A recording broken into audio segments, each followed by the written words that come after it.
여러분 안녕하십니까? 오늘 새벽 헝가리 부다페스트에서 35명을 태운 유람선이 침몰했습니다. 이 가운데 33명이 한국인 관광객이었는데요. 이 가운데 7명은 구조됐고 7명은 숨졌습니다. 한국인 19명이 아직 실종 상태입니다. 오늘 뉴스에는 이 소식을 집중 보도하겠습니다.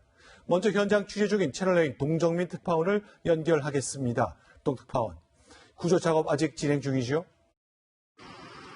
저는 지금 헝가리 부다페스트 머르기트 다리 앞에 나와 있습니다. 이곳이 바로 사고가 난 그 지점인데요. 여전히 비는 내리고 있고 불어난 물로 강물은 거세게 흐르고 있습니다. 지금 제 뒤로 실종자를 찾기 위한 구조 작업이 한창 진행 중입니다.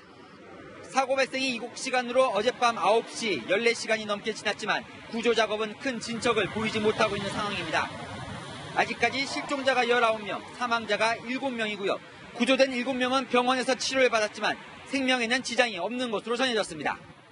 네, 사고가 난 곳이 부다페스트 중심가라면서요.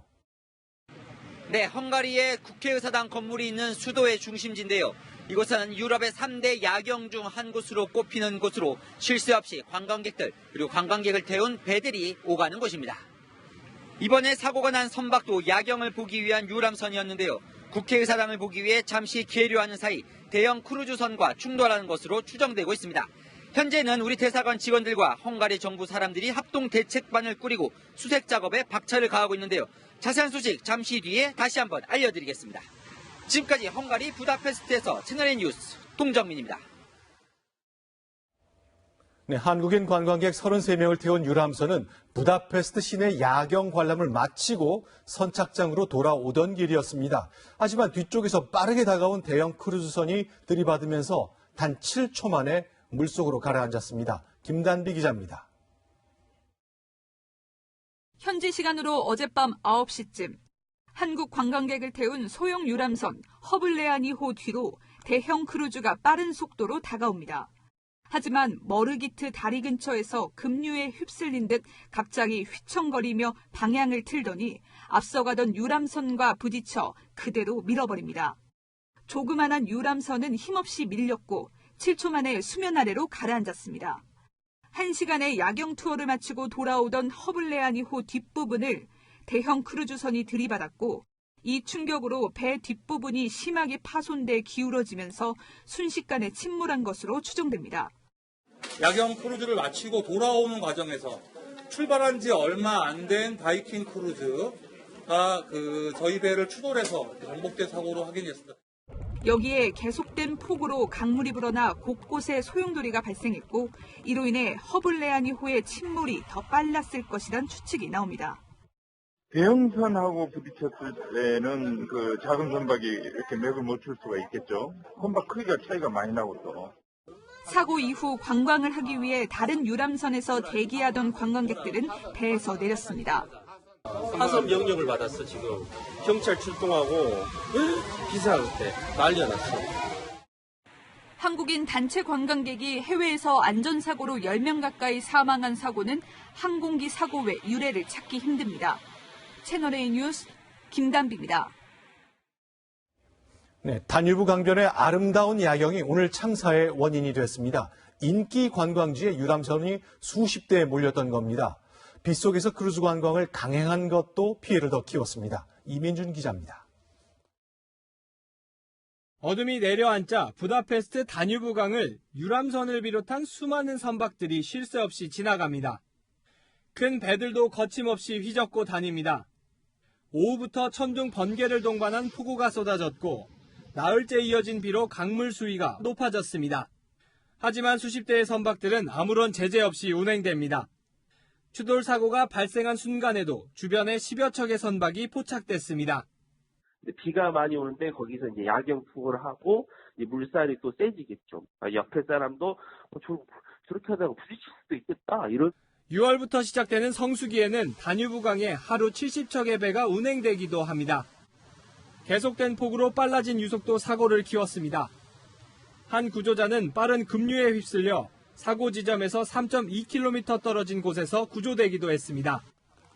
여행업계가 악천 후에도 유람선 일정을 강행한 것은 일정 취소를 할 경우 환불 등의 문제가 있어 취소를 꺼리는 고질적인 관행 때문인 걸로 추정됩니다. 현지에서는 계속된 비로 수위가 1m 가까이 올라갈 것으로 예상해 수색은 난항을 겪을 것으로 보입니다. 채널A 뉴스 이민준입니다.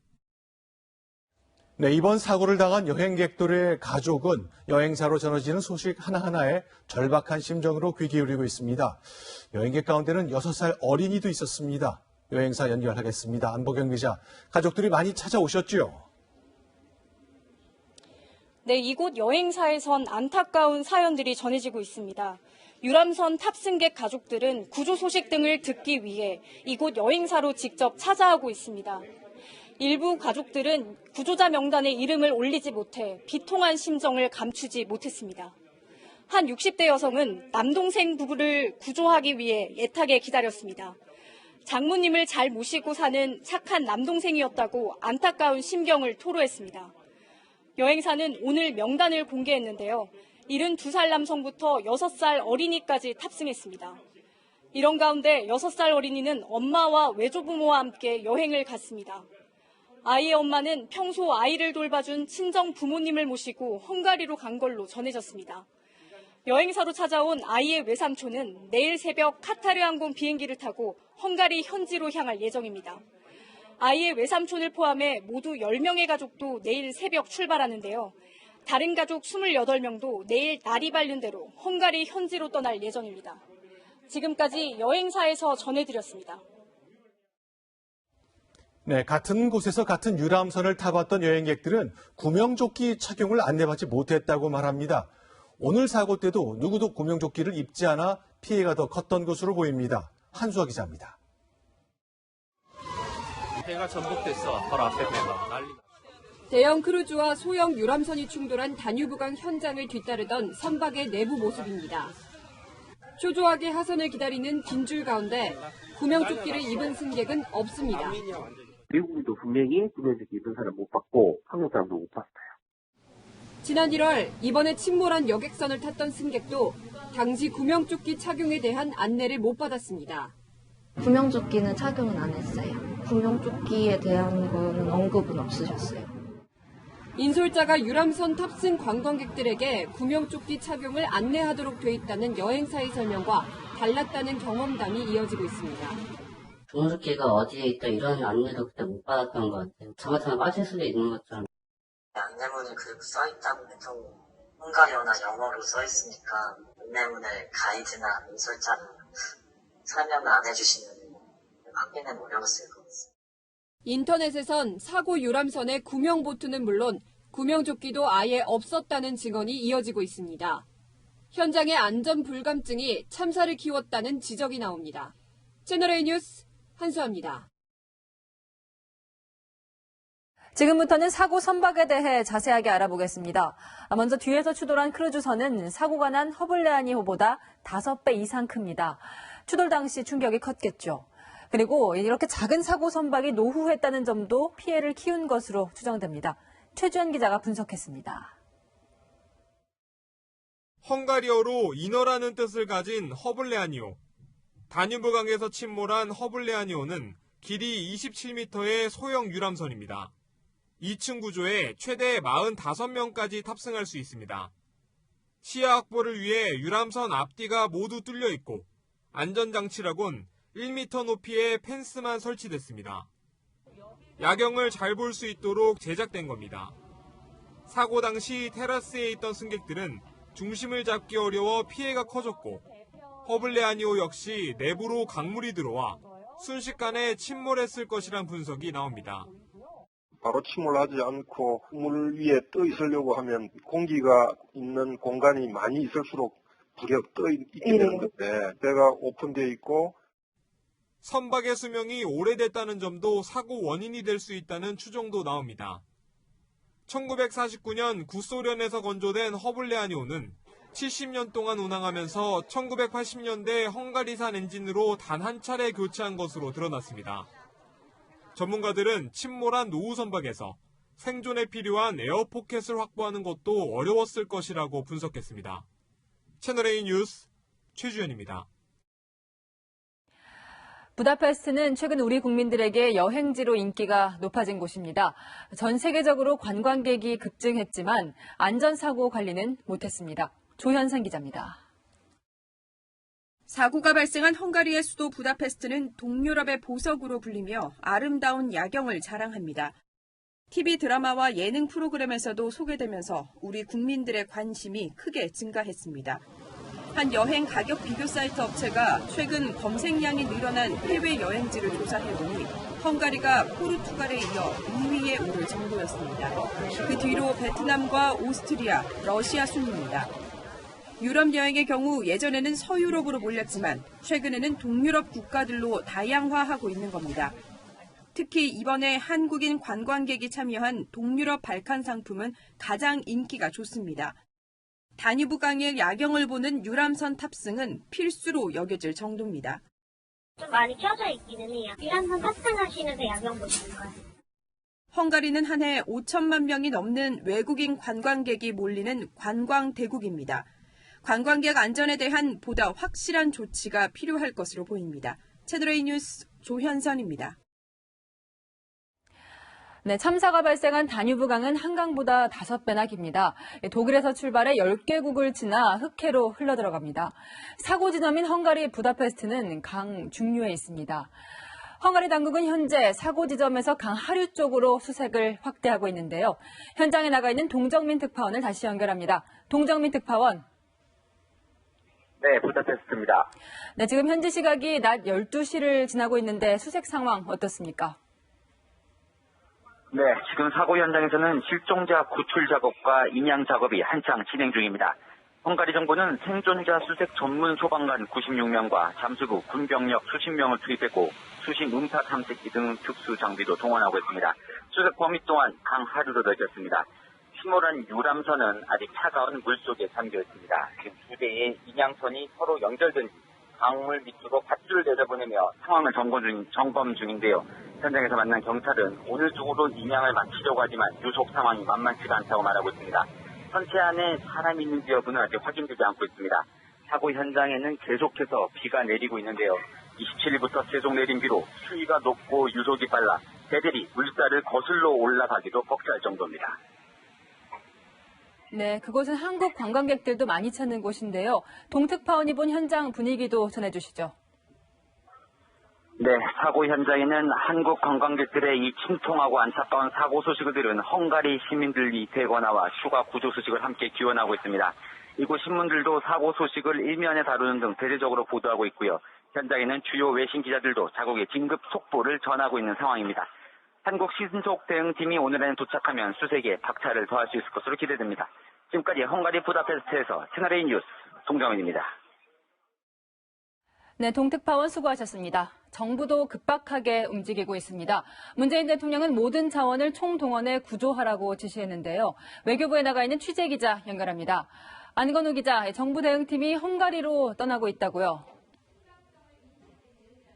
네, 주 헝가리 대사관은 헝가리 현지에 특별 구조팀을 꾸려서 구조작업 지원을 하고 있습니다. 한국에서도 정부 합동 신속 대응팀 39명이 헝가리로 떠납니다. 외교부가 주축이 된 신속 대응팀 선발대는 오후 1시 인천공항을 통해 먼저 출발했습니다. 주 헝가리 한국 대사관과 협조하면서 최대한 신속하게 인명 구조를 비롯해서 사고 수습에 좀 만전을 기하도록 그렇게 하겠습니다. 잠시 뒤 8시엔 세월호 수색에 참여했던 소방청 국제구조대 12명과 해군 해난구조대 7명이 사고 현장으로 출발합니다. 이들은 헝가리 당국과 함께 실종자 수색과 사망자 인양에 나섭니다. 강경화 외교부 장관도 오늘 밤 11시 출국해 현장에서 지휘할 계획입니다.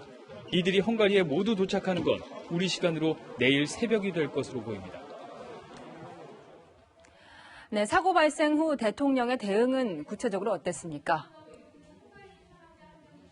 문재인 대통령은 오늘 오전 8시 가용 가능한 자원을 총동원해서 구조작업에 나서라고 지시했습니다.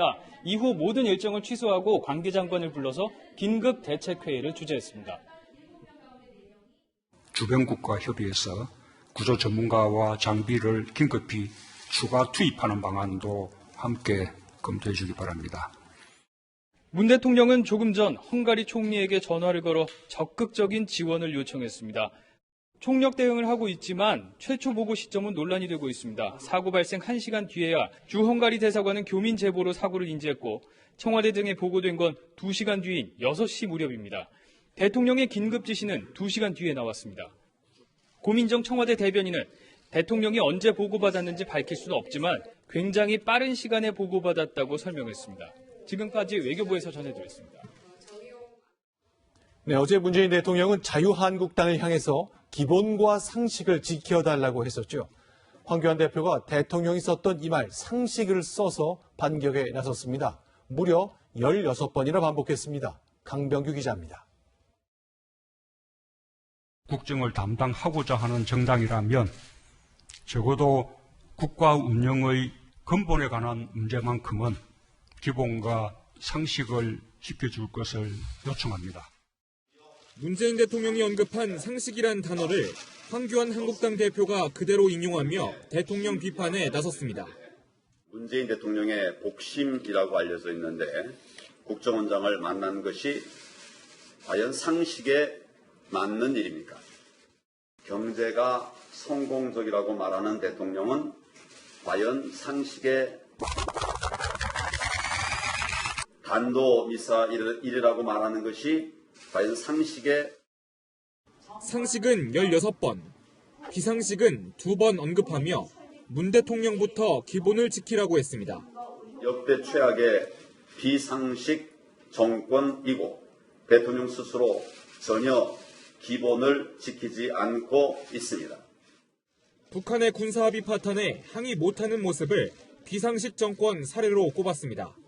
민주당은 정쟁을 일으키는 건 황 대표라며 책임 있는 제1야당의 대표답게 품격 있고 절제된 표현으로 국민을 편가르게 하지 마시고 정부 폄훼를 그만두고 신선한 정치를 하라고 지적했습니다. 채널A 뉴스 강병규입니다. 반면 민주당과 정의당은 나경원 한국당 원내대표를 정조준했습니다. 밥 같이 먹는 누나와 동생 관계였던 이인영 민주당 원내대표가 달라진 겁니다. 한국당을 향해서는 미성숙하다는 뜻으로 유아틱하다고 비판했습니다. 강재희 기자입니다.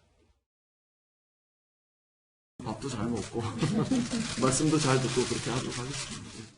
나경원 한국당 원내대표에게 부드러운 태도를 보였던 이인영 민주당 원내대표가 달라졌습니다. 국회는 파탄내고 말로만 민생을 거듭 얘기하면 전형적인 위선의 정치입니다. 민생 챙기는 척 코스프레 하다가 뜻대로 안 되니까 어거지를 부리고 있다고 생각합니다. 너무나 유아틱합니다. 한국당이 패스트트랙 법안의 합의 처리와 민주당의 사과를 요구하며 버티자 강경해진 겁니다.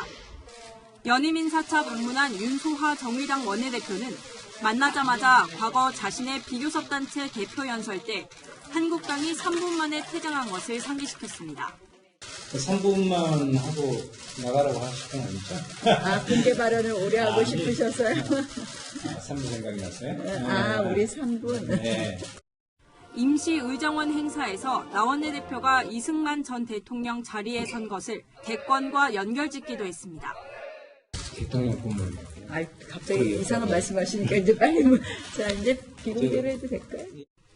정의당식 셔츠를 입고 반겼던 나 원내대표의 면전에서 한국당 장외투쟁에 대한 쓴소리도 했습니다. 채널A 뉴스 강지입니다. 자유한국당이 어제 개최한 강원도 산불 피해 대책회의에 정부 당국자가 단 한 명도 참석하지 않았습니다. 한국당은 이것이 청와대 지시에 따른 의도적 불참이라고 주장했죠. 오늘 민주당 행사가 있었는데 오늘은 180도 달랐습니다. 최선 기자입니다. 정부 관계자들의 자리가 텅 빈 채 진행된 자유한국당의 강원 산불 피해 대책회의. 반면 오늘 더불어민주당 워크숍에는 홍남기 경제부총리가 참석해 경제정책을 논의했습니다. 서운함을 토로하며 울컥했던 나경원 한국당 원내대표는 난 정말 오늘은 너무 섭섭한 거예요. 그분들의 눈물을 잊을 수가 없어요. 이게 말이 됩니까? 청와대 지시로 공무원들이 불참한 의도적 야당 패싱이라고 비판했습니다. 국민의 군복인 공무원을 지금 이 정권은 문재인 정권의 문복으로 만들고 있습니다. 한국당 회의에 불참했던 6개 부처에 불참 이유를 물었더니 같은 답변이 돌아왔습니다. 물줄령 때문에 이번 주 내내 다 세종에 계셔야 되거든요. 그 상황에서도 다 이렇게 올라오기가 좀 쉽지 않은 것 같은데.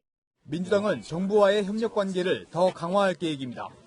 이해찬 민주당 대표는 다음 달부터 각 부처 장관들과 릴레이 오찬을 하며 당정 협의를 이어갈 예정입니다.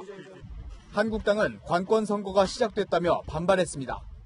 관권 선거, 본원 유착 의혹이 파다한 마당에 이해찬 당 대표가 굳이 정부 부처 장관들을 줄줄이 소환한 이유가 뭡니까?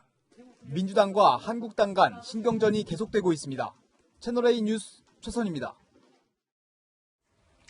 다음 소식입니다. 성접대 의혹에 휩싸인 YG 엔터테인먼트 대표 프로듀서 양현석 씨가 결백을 호소했습니다. 동석자로 논란이 된 가수 싸이도 입장을 밝혔습니다.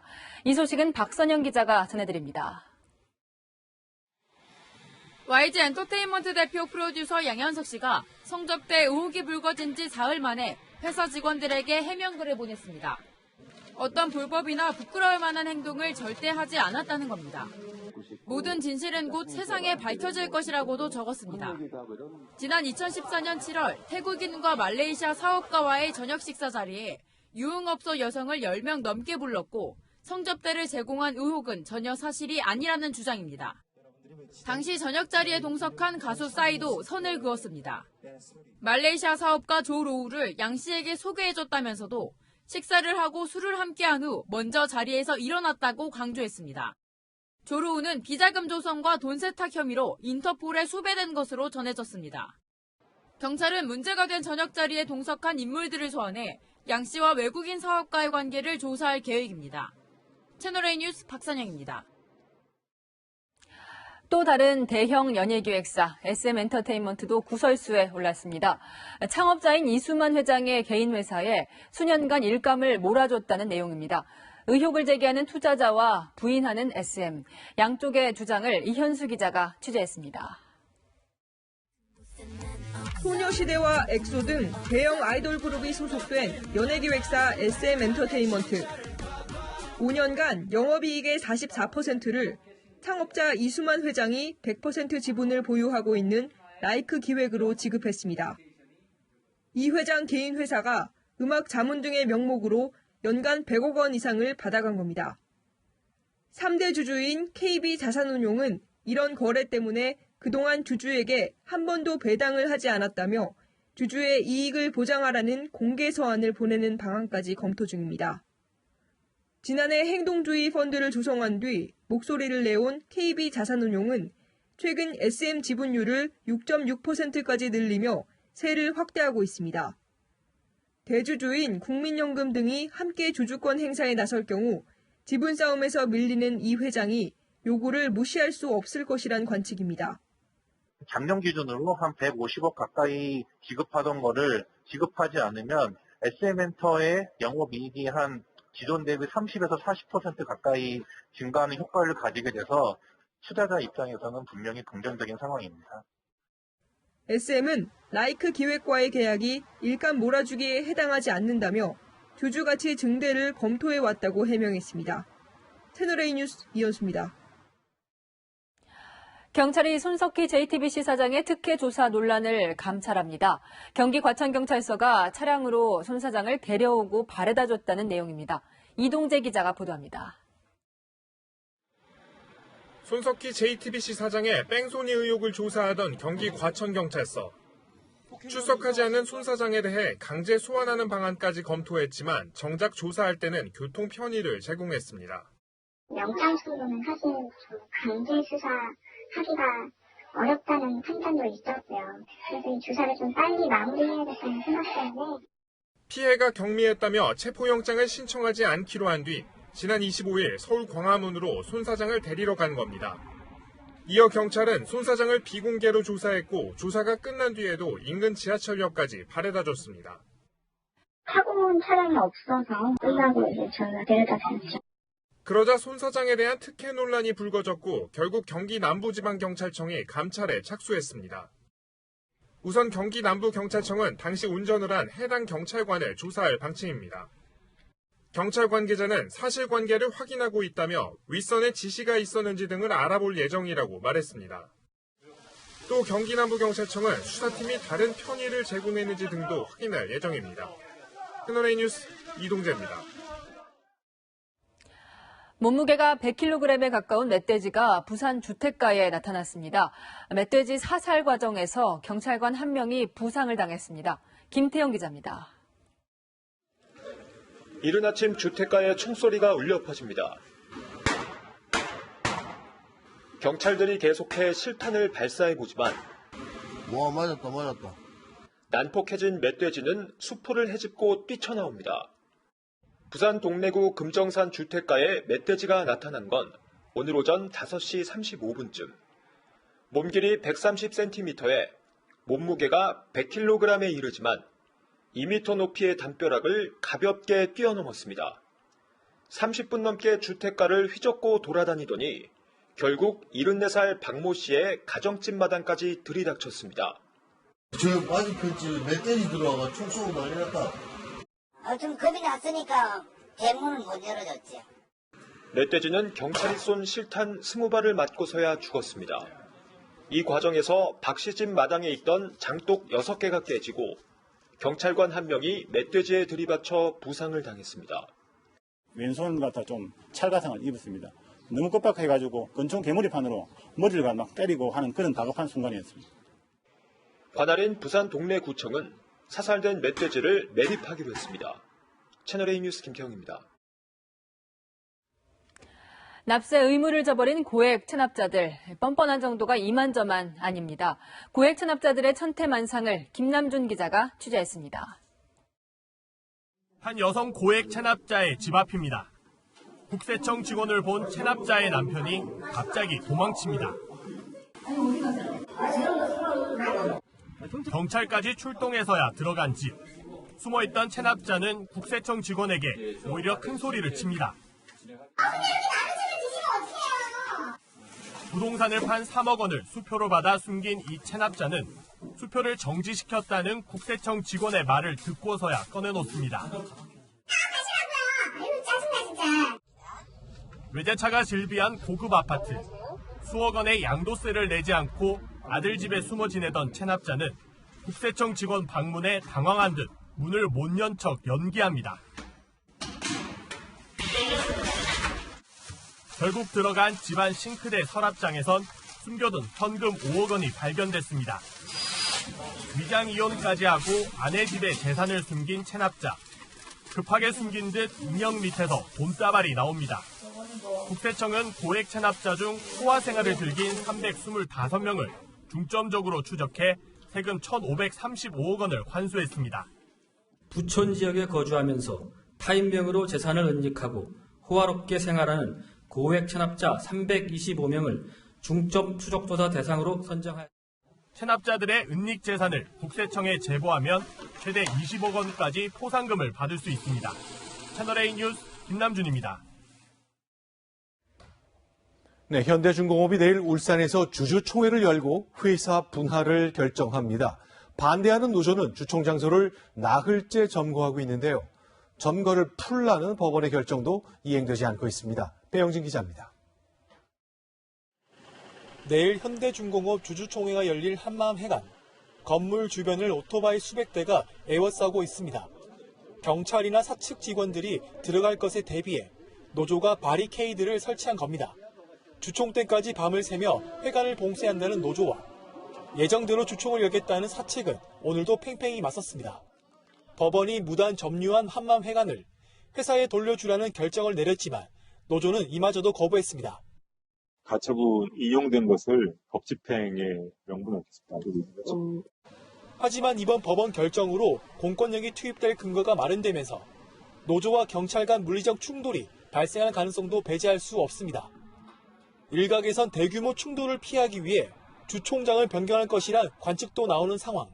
노조도 현대중공업이 설립한 울산대로 변경될 수 있다고 보고 내일 집회 신고를 했습니다. 회사 법인 분할을 결정할 주주총회를 하루 앞두고 노사 모두 양보할 수 없다는 입장이어서 일대의 긴장감이 높아지고 있습니다. 채널A 뉴스 배영진입니다. 네, 현대 중공업의 문제인데 회사 바깥 사람들이 개입하면서 일이 더 복잡해졌습니다. 민노총 조합원들이 수천 명 가세한 것이죠. 계속해서 이은우 기자입니다.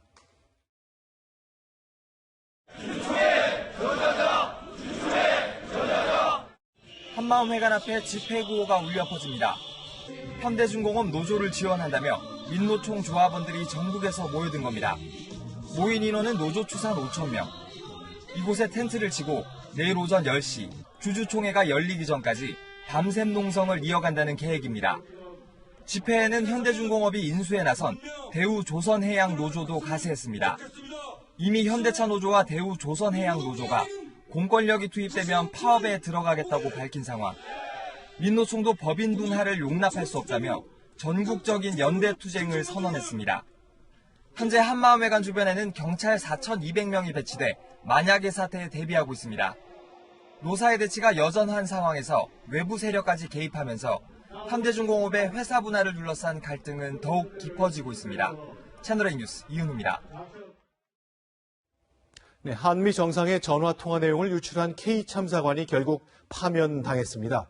공직을 떠나야 하는 것은 물론이고 앞으로 받게 될 연금 액수도 절반으로 줄게 됩니다. 이동훈 기자가 보도합니다. 외교부는 징계위원회를 열고 주미대사관 K 참사관을 비밀엄수 의무 위반으로 파면했습니다. 연금이 절반으로 깎이고 앞으로 5년간 공무원 재임용이 불가능한 중징계입니다.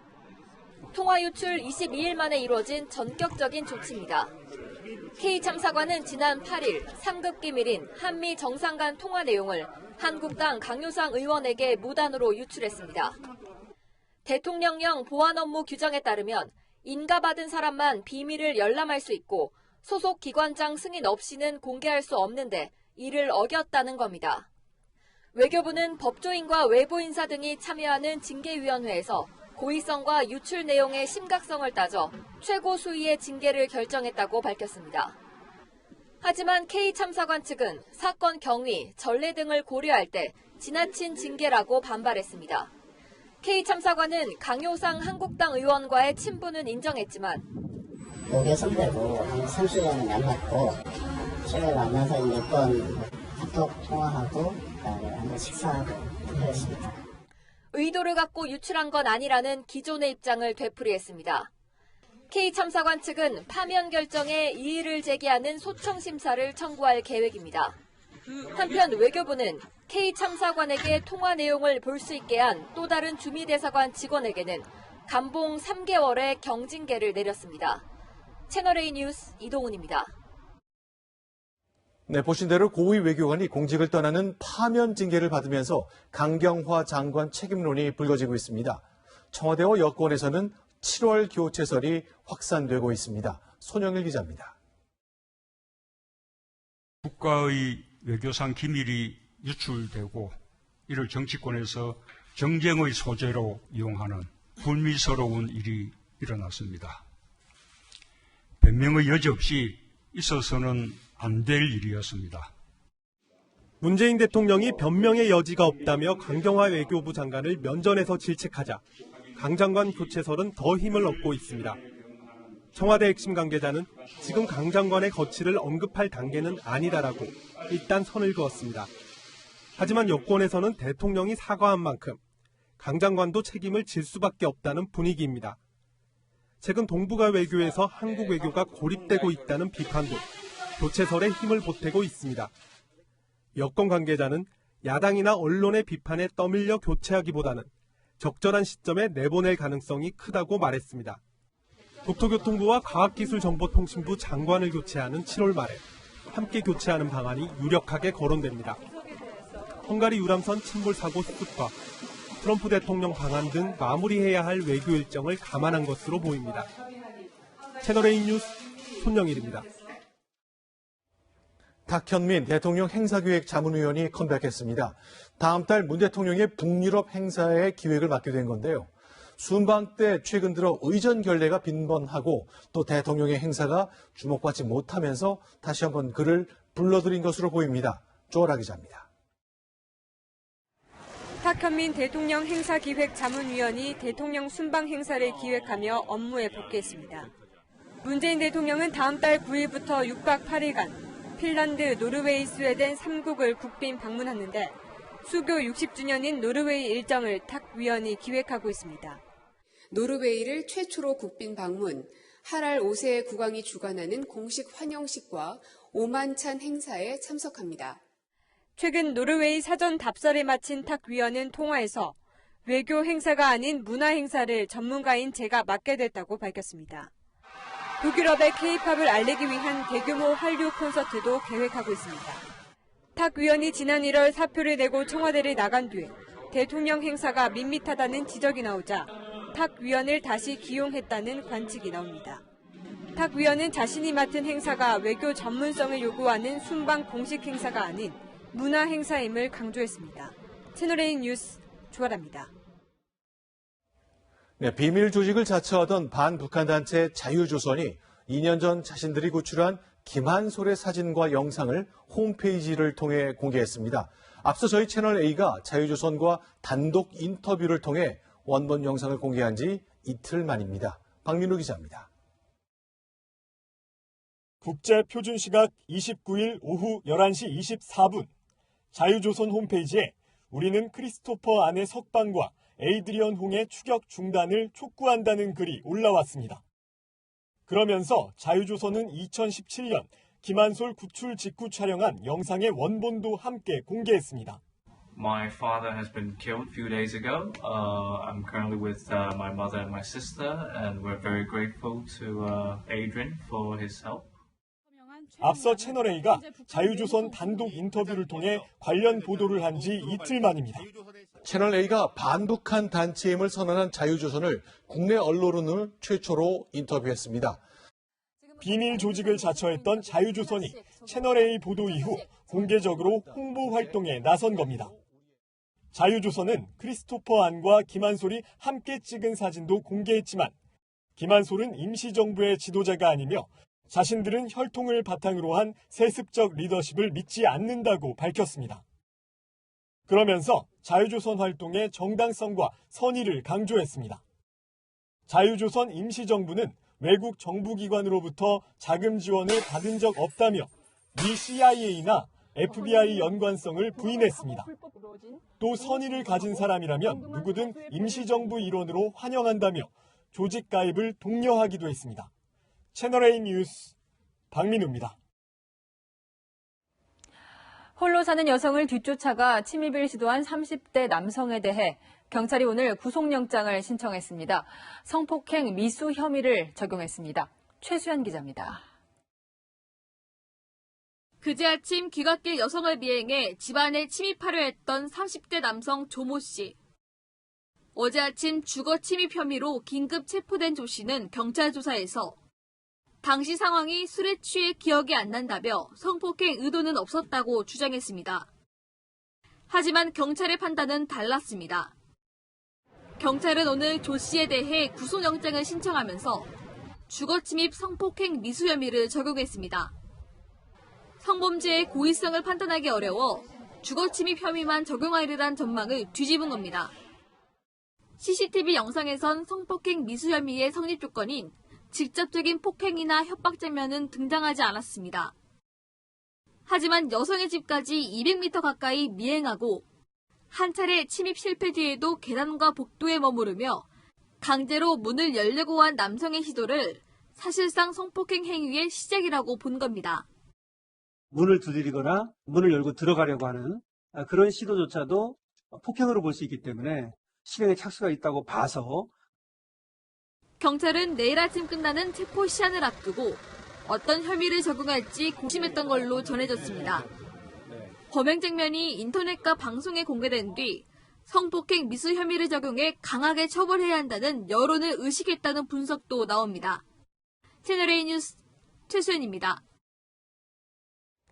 경찰이 이 사건에 대해 성폭행 미수 혐의를 적용하긴 했지만 처벌까지 쉽지는 않다는 분석이 나옵니다. 권솔 기자가 시민들과 법률 전문가의 의견을 차례로 들어봤습니다. 쫓아와서 죽일 수도 있고 성폭행을 할 수도 있을 만한 너무 무섭고 저도 당할 수 있는 일이니까 나도 당할 수 있다는 공포감은 엄한 처벌을 요구하는 여론을 만들었습니다. 단순 주거 침입뿐 아니라 당연히 성폭행 미수죄로도 처벌해야 한다는 겁니다. 하지만 전문가들의 분석은 여론과는 크게 엇갈립니다. CCTV 상으로는 이 사람이 강간의 고의가 있었다라고 보기는 어려워요, 사실. 폭행이나 협박 이런 게 없었거든요. 의지만 가지고 처벌할 수는 없잖아요. 성범죄 의지부터 시작해서 시도부터 시작해서 신체적 접촉까지 있었느냐 이런 걸 따지는 나라니. 현행법 실태에 수긍할 수 없다는 여론도 거센 가운데 충분히 스토킹 아닌가요? 더 중한 범죄를 더 일으킬 수 있을 만한. 처벌 법규가 너무 미약한 면이 있지 않는가. 법 개정 목소리도 나옵니다. 동기가 불법한 경우에 있어서도 좀 가중되는 구속요건 규정하는 게 필요치 않느냐. 신림동 무단 침입 사건이 입법 요구로 이어지고 있습니다. 채널A 뉴스 권소리입니다. 우리나라 18세 이하 축구대표팀이 중국 국제대회에서 전승 우승을 차지했습니다. 그런데 좋은 소식에 이어 국제적인 망신을 당했습니다. 김민군 기자가 보도합니다. 헤딩으로 연결한 공을 가볍게 골로 연결하고 화려한 개인기로 추가 득점에 성공하며 개최국 중국을 코너에 몰아넣습니다. 接下来的10几分钟的时间有没有机会赢得进球啊？看这次的防守又出现问题了。 우리 대표팀은 중국을 3대 0으로 꺾고 3전 전승으로 판다컵 우승을 차지했습니다. 하지만 우승 행사 때 문제가 생겼습니다. 기쁨에 취한 한 선수가 우승컵에 발을 올리는 무례한 행동을 한 겁니다. 중국 SNS에는 해당 사진과 함께 이 선수가 우승컵에 소변 보는 신용까지 했다는 사실도 언급됐습니다.